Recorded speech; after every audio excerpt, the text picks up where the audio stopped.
ఈ రోడ్డు మీదకి వచ్చినటువంటి ఆంబోతులు చూస్తాం కదా, రోడ్ల మీద ఏ రకంగా పిచ్చి పిచ్చిగా తిరుగుతూ ఉంటాయి. కుమ్మాలని ఎవడోడు కుమ్మాలని చేస్తుంటే తన్నులు తింటూ ఉంటాయి. ఇవాళ అదే పరిస్థితి వైఎస్ఆర్ పార్టీ నాయకులు అందరూ కూడా చేస్తూ ఉన్నారు. అచ్చోసిన ఆంబోతులు వీళ్ళంతా. ఇవాళ ప్రజలు అనుకుంటా, నేను అంటాం కాదు, ప్రజలు అంటున్నారు అచ్చోసిన ఆంబోతులు తయారయ్యారు వైఎస్ఆర్ పార్టీ నాయకులు. చూసాం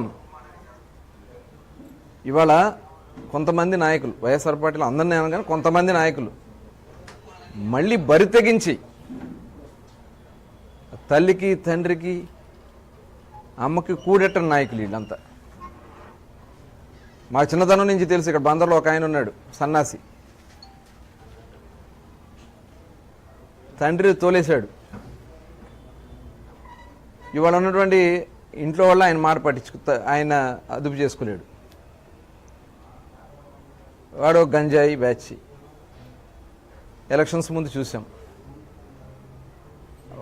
ఆ కొడుకుని అందరం ఎక్కించాలని అక్రమ సంపాదన. నేను అడుగుతా ఉన్నా, ఇవాళ ఇదే పేరు నాని గారిని అడుగుతా ఉన్నా, నా గురించి మాట్లాడుతున్నాడు కాబట్టి. నేను పుట్టకముందు, నేను కాదు, మా తాత ముత్తాతల నుంచే ఇవాళ మేమేదో అవినీతి చేస్తున్నాను అది ఇదని మాట్లాడుతూ ఉన్నాడు. మా తాత ముత్తాతల నుంచే మాకు ఇన్కమ్ ట్యాక్స్ ఎస్ఎస్సి. మా తాత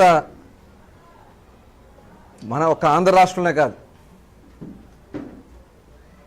చుట్టుపక్కల రాష్ట్రాల్లో కూడా వెళ్ళి రైస్ మిల్లో ఆ మిషనరీ ఇక్కడి నుంచి వర్కర్స్ని తీసుకెళ్ళి వర్క్ చేయించారు. మా నాన్నగారు ఇక్కడ ఒక ఇండస్ట్రీ పెట్టి వాళ్ళందరికీ కూడా ఎంప్లాయ్మెంట్, కొన్ని వందల మందికి ఎంప్లాయ్మెంట్ ఇచ్చారు. వాళ్ళు తయారయ్యి వాళ్ళు యూనిట్లు పెట్టుకుని వాళ్ళు 100 మందికి ఎంప్లాయ్మెంట్ ఇచ్చినటువంటి మా తండ్రి గారు. వాళ్ళు సంపాదించినటువంటి కష్టార్జితంతో సంపాదించినటువంటి ఆస్తులు తప్ప మేము ఎక్కడ కూడా అవినీతి చేసినటువంటి సందర్భాలు లేవు. అవన్నీ కూడా చెప్తా, మీరు మాట్లాడిన ప్రతి దానికి నేను సమాధానం చెప్తా.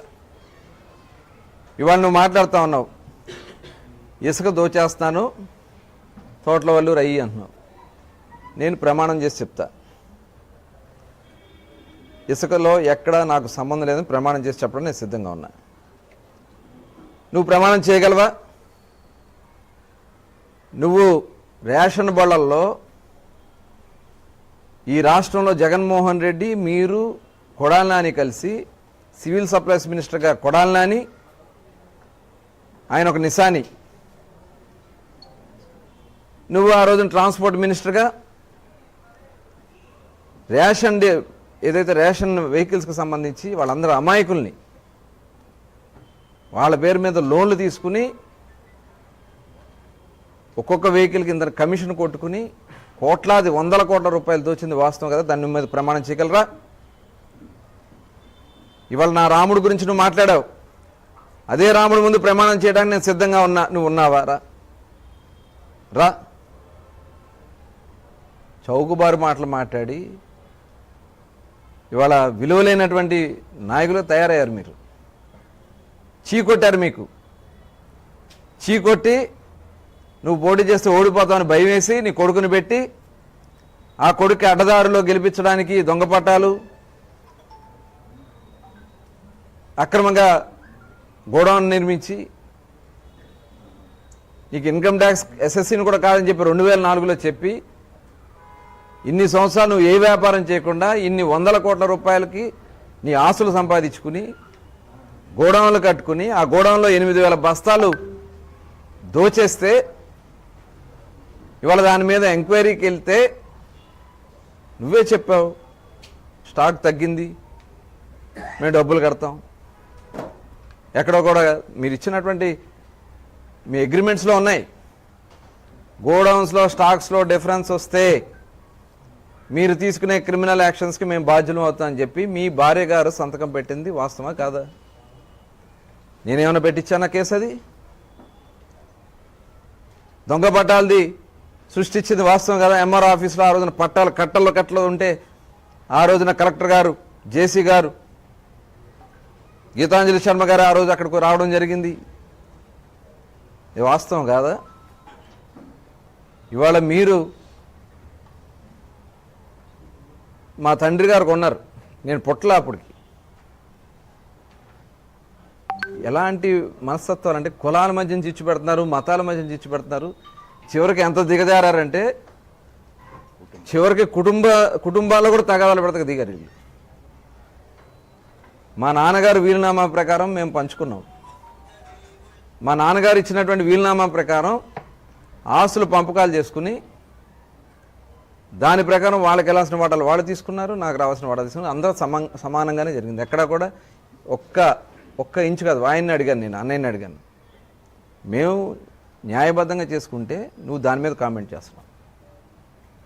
అది కూడా నేను రేపు లీగల్గా వెళ్ళబోతున్నా ఆ విషయం మీద.